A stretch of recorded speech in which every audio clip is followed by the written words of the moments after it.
amazing Australians and the story of their lives. You're tuned to Lots to Chat About with Rosemary Peterswald.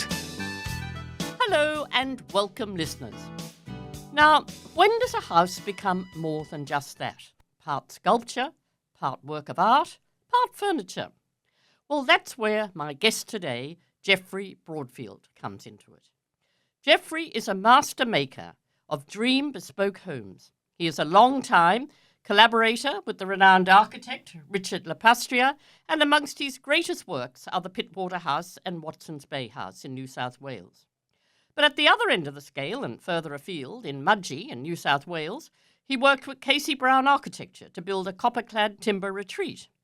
A farmer was so impressed down in Berry that he asked Jeffrey to build a similar tiny home on his own lands. The homes that Jeffrey builds are truly unique and a work of art. Welcome, Jeffrey. Hello, everybody. Hello.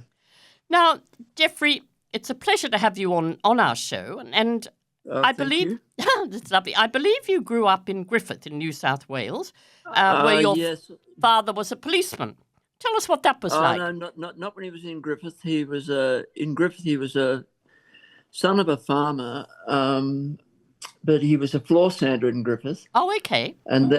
And then Griffith went through a major economic downturn, I think, in the late 50s, early 60s, and then Mum and Dad packed us all up and came to Sydney looking for work, and that's when he joined. He did floor sanding for a little while in Sydney, but then he joined the police force, yeah. All right. He was a part of the parking inspectors, the parking police, which is a part of the New South Wales Police. Oh, okay. Actually, I laughed, Jeffrey, when I heard that your family moved to Sydney and took many of your possessions in the back of a ute, because I have much the same memory. Right. I have much the same memory when we arrived from Ireland back in the 50s, and where we moved quite a few times from house to house with all our possessions in the back of a ute. So tell us what that was like. The nomadic life of chasing work, I guess it was about, yeah. It was, wasn't it, back then? Absolutely. Now, tell us, when you first got into working as a carpenter, am I right in saying that you answered an ad, which I think was sort of for a carpenter boat builder? Was that right? No, initially I just answered an ad, boy to learn carpentry as an apprentice, and I was on my way. I actually wanted to be a fitter and turner, so I was on my way to Clyde Engineering to learn fitting and turning, because I became more interested in that at school rather than woodwork, because I actually quite liked the teacher. He was he didn't have a cane, he had in his trousers for a start. Oh. Right. Which was, schooling in those days. Yes, absolutely, or the feather duster. Yeah, when teachers used to beat children. So I answered a job in the paper. I saw a boy wanted to learn carpentry, and I turned up for that job in my, best clothing with a tie and shirt and all that. And I instantly was given the job because the other kids weren't as well attired. Right. So, but then I did my whole apprenticeship in carpentry and joinery, which was I just got into the 4-year program. The year before it was still a 5-year apprenticeship. And I did that. And then at the end of that time, and that apprenticeship was done doing housing, multi-storey buildings, car parks, a whole variety of stuff. Right. And then at the end of that apprenticeship, I went into building, and then decided that I didn't want to work in the daytime, and I applied to the local theatre I was living in Cremorne Point at the time, and there was a theatre restaurant in Neutral Bay called the Music Hall. I've been there. That back was in the musical. 60s, yes.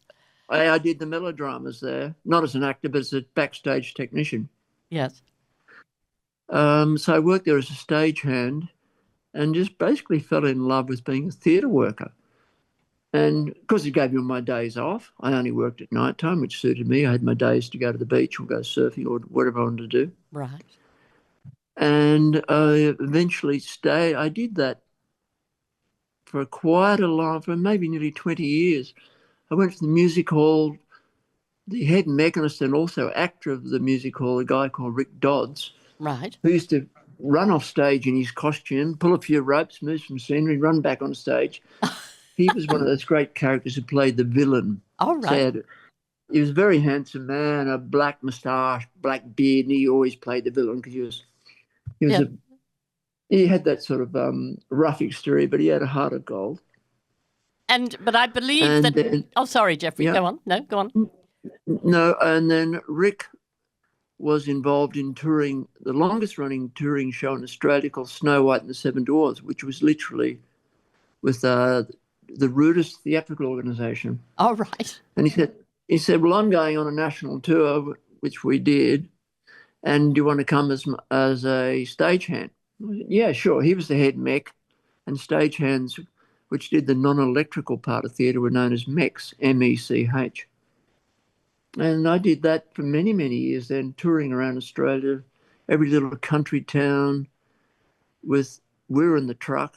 We drove the truck with all the scenery, Yes. slept in the truck, drove from each town night after night. And then on the Friday nights, we'd drive to a bigger town and do a Friday show, a Saturday matinee, a Sunday performance, Saturday evening, Yes. performance.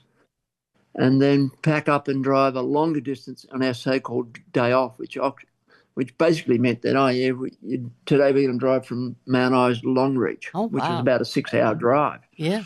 So there was no day off, really. It was a day off without a day off. Right. Now they're talking of a 4-day week. Oh, yeah, well, no, that was basically 6.5 or 7-hour, Yeah. 7-day week. And the dwarves and the acrobats and the king and the queen and the prince travelled in the bus. They had a bus, and one of the managers would go ahead to the next town and organise that town for our arrival. And when we'd arrive, the dwarves and Snow White would all go on the back of a truck. Not the technicians, of course. We're in the theatre setting up the show. Right. And doing a parade down the streets to get the town, like gathering business, like the old days when the circus used to come to country towns. Yes. Which I remember from Griffith, and they used to parade down the street, all the elephants and acrobats and all that. And you go, the circus is on tonight, like spruiking. A wonderful vision I have of that, and it was a wonderful time. But now, Jeffrey, you were also worked on the first Winfield ad with Paul Hogan. And that's right. You worked with the Sydney Dance Company, but I think then you decided it was a bit later the dance company. Oh, was it? Yeah. Well, tell us about Paul Hogan to begin with, the Winfield ad. Well, when I was living in Balmain, so this was actually pre the theatre time, because I was a carpenter. There was an art director living down the road. His name was David Copping, and he was doing a lot of commercials and small films. And he said, "I need a set carpenter." I said, "Oh, well, I can do that." And he said, "Well, come and work with me doing that." So one of the contracts was the Winfield cigarettes. And so in the old, which is now the Powerhouse Museum, was an empty powerhouse in the city at the Haymarket. Oh, yes. It was empty. It was a defunct powerhouse. And we went in there, sprayed the whole inside of the powerhouse, a giant industrial 3-story building, huge holes in the floor, sprayed it all white and built a great anyhow sign, because it was the slogan for Winfield cigarettes then was anyhow, have a Winfield. So we made this giant anyhow, I don't know, the letters out of plywood and steel were about maybe 4 meters high. Right. And Paul came on and did the commercial. But again, I was the technician, as a set carpenter. Right. And then later then you went on with the Sydney Dance Company as well.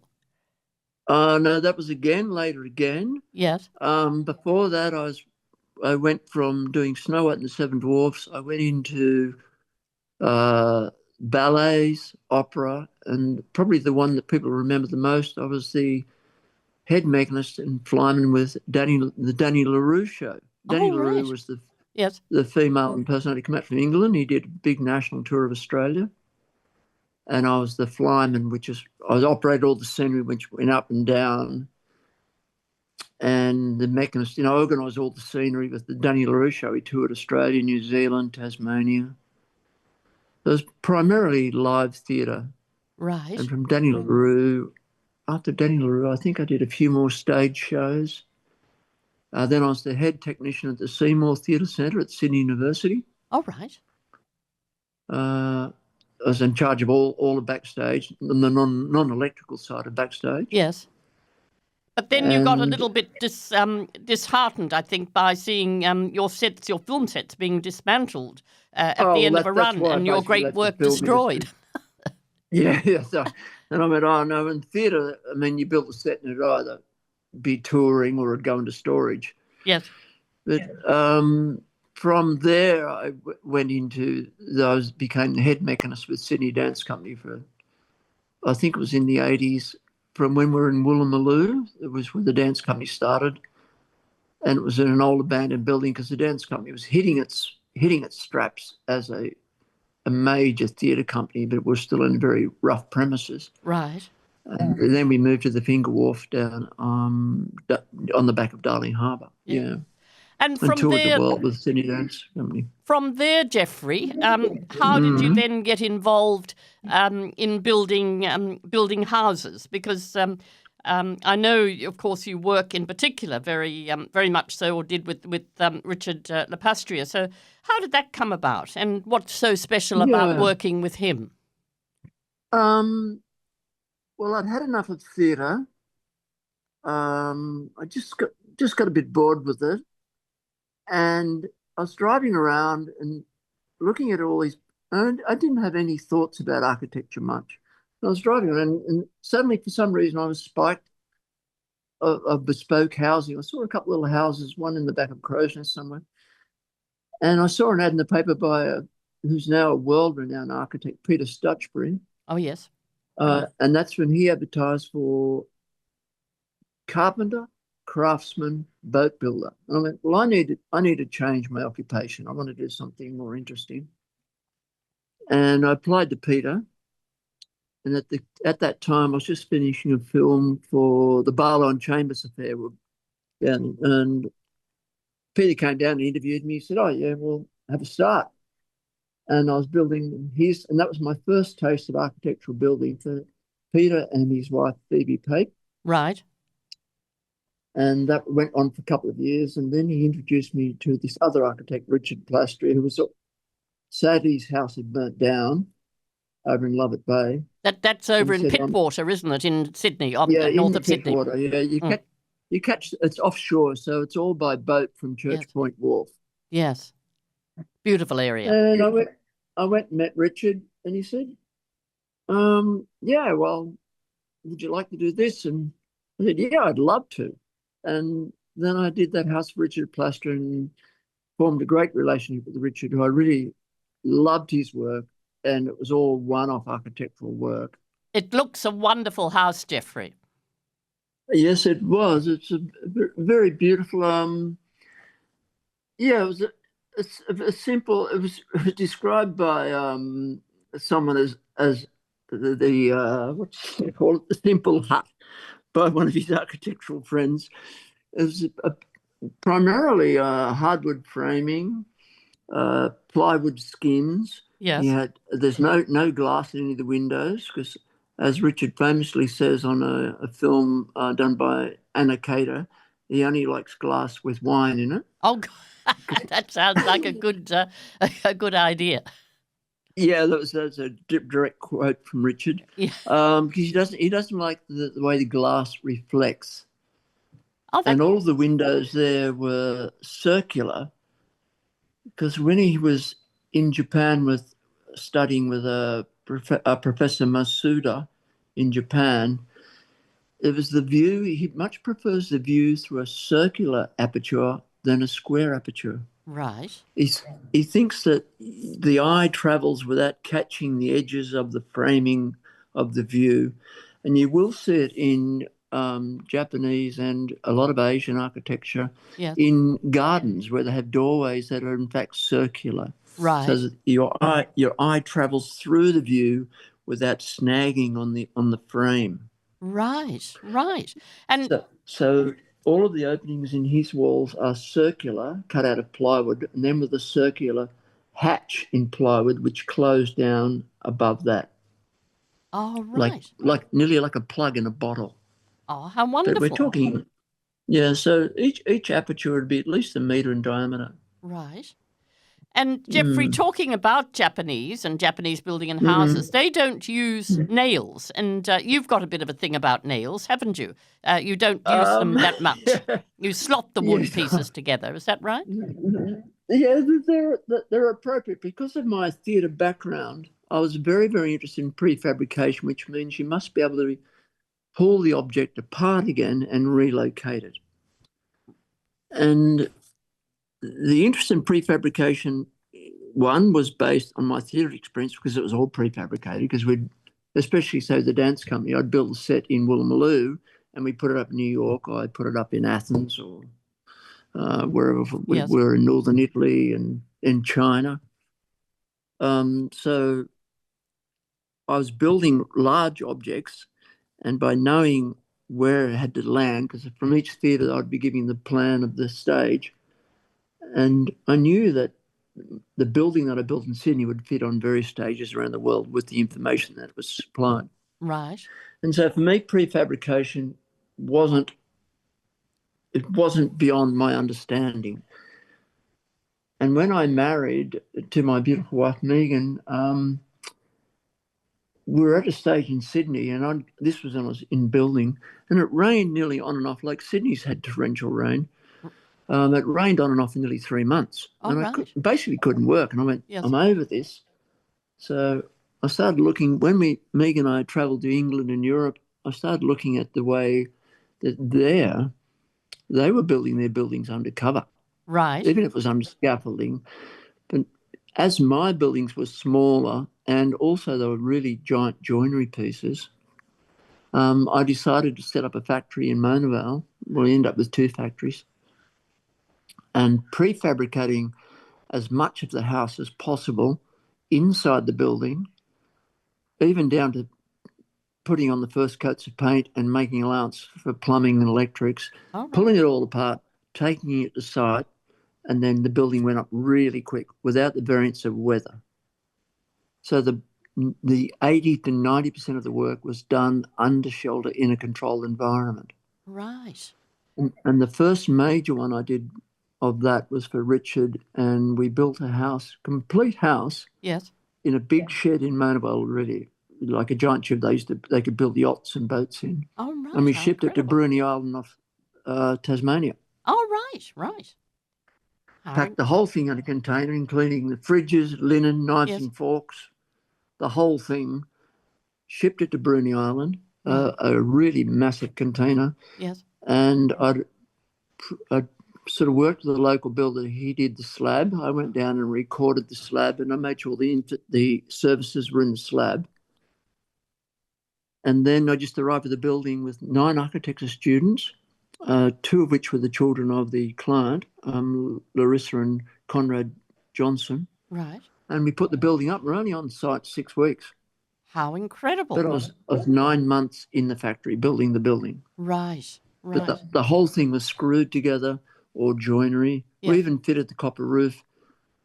And I marked where and it was all corrugated copper because it was right by the ocean. Yes. I even marked where every sheet of corrugated iron with a white texture, and not corrugated iron, sorry, corrugated copper. Yes. Pre-screwed the whole roof on, labelled every sheet. Larissa especially, who was the daughter of the client, she was an architect. They're both architects, Conrad and Larissa. Right. She was brilliant at documentation, and we worked out a coding system that when we took all the materials out of the container, we stacked them on the east side of the slab, the west side of the slab, the north side, and the east side to, again, minimise double handling. So as each part we knew exactly where each component went for a whole house.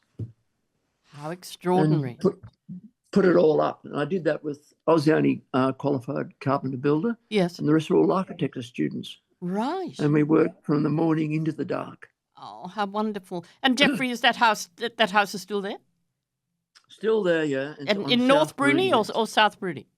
No, South Bruni, and it's at a place called Cloudy Bay. Oh, I know that well. Yes. Oh, how Mm, wonderful. mm.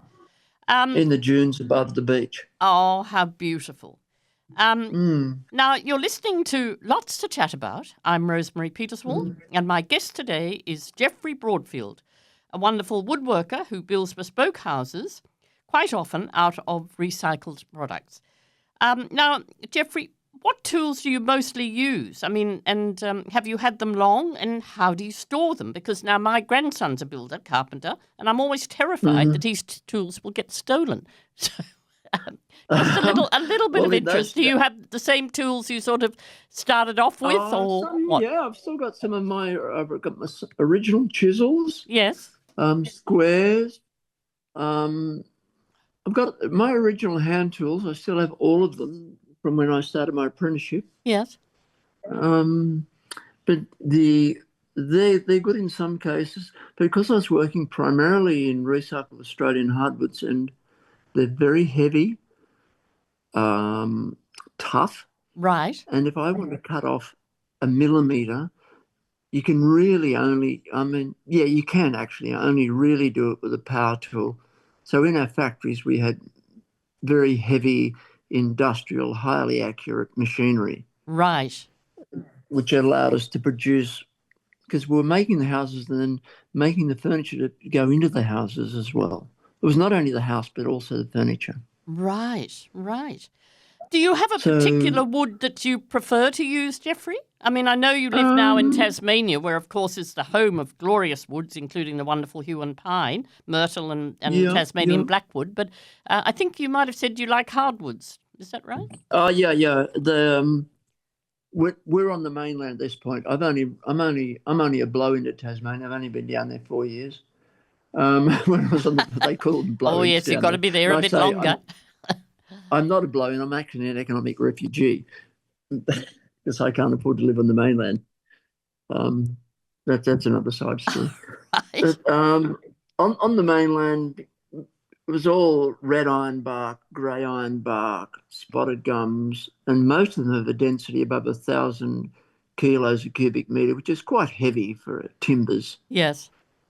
And so I did then the machine. But my favourite timbers, I was very keen on the ironbark spotted gum for the colour. Right. Um, red, a timber known as red mahogany, which is only a commercial name. I'm not sure what its Latin is, but it was extremely durable.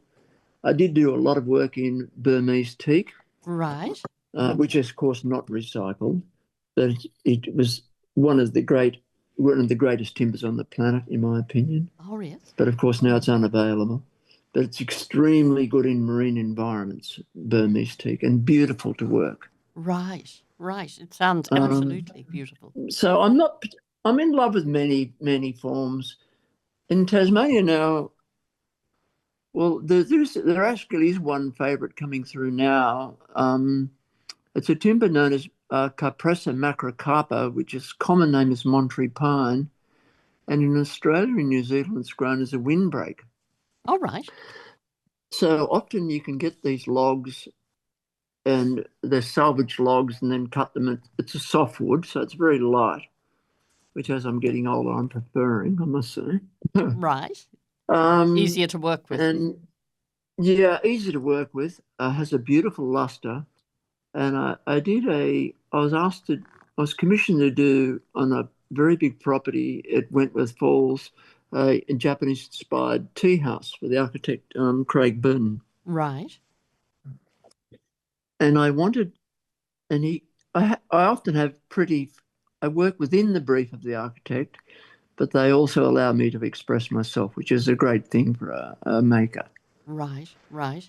I wanted the experience of walking into the tea house to not only be a visual and art experience, to be also a sensory experience. So Cypressa macrocarpa has had a beautiful sort of slightly musty, peppery, piney odor, All but right. quite a beautiful perfume, Yes. not in any way offensive.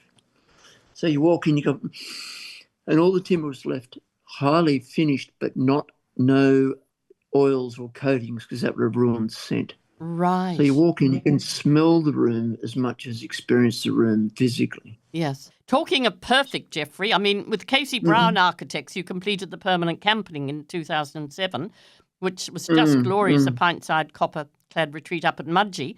But then a farmer down in Bury saw it, and he dreamt that one day you'd have a similar cabin, could get one of his own. So you went down to Bury, and I watched a video of that. And it's the most amazing home. Yeah, it's brilliant. Permanent camping too. Yes. For Damien Roche. All right. And he had a big shed on his property, and I pre-built the entire building within the shed and then erected it just outside the shed, and then we just disassembled it into two parts and used a crane called a Frenner. Yes. And picked up the two bits, the base, of course, in first. Yes. We'd done the foundations in the paddock on the hill up above where it was to be sited, and carried it up, and that went up in one day. Oh, that building. We started really early in the morning. We worked into the dark, and we had it finished just a bit after dark. It is an absolutely stunning home. Jeffrey, sadly, we're running out of time here. It's been absolutely wonderful to chat to you. We might have to get you back. Thank you for the opportunity, Rosemary. We might have to get you back and talk to you a bit more about other projects, particularly the one you're working on now, which is up in Carril Bay, isn't it, in Sydney? Yeah, it's a small carport, and I do like a smaller project because the large ones, like the Watson's Bay house that you mentioned, yes, they're like 2-year projects, and one, I don't live in Sydney anymore. No. So I prefer a smaller project where I'm not away from home as much. Thank you very, very much for being my guest today. And thank you, Steve Sparrow, for being producer. That was really interesting. And this program has been Steve. recorded in the studios of 4RBH Reading Radio in Brisbane for syndication around Australia. Thank you, Jeffrey. Thank you. Okay, thank you, and goodbye, all the listeners. Great friends and great chats. That was another Lots to Chat About with Rosemary Peterswald. Stay tuned next week for another amazing chat.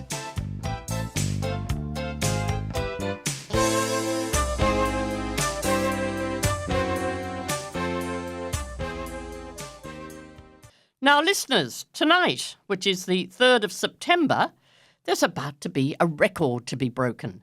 Tamar Touch 25 take on the Guinness World Touch Football Record for the longest non-stop game of rugby on Bondi Beach for Beyond Blue. Now, to donate, all you need to do is go to Tamar Touch 2025. The present record, which is held by the Welsh, is 34 hours and 6 seconds. For Tamar Touch 25 are hoping to break that, but they need your help. So go to Tamar Touch 25 and see if you can help them.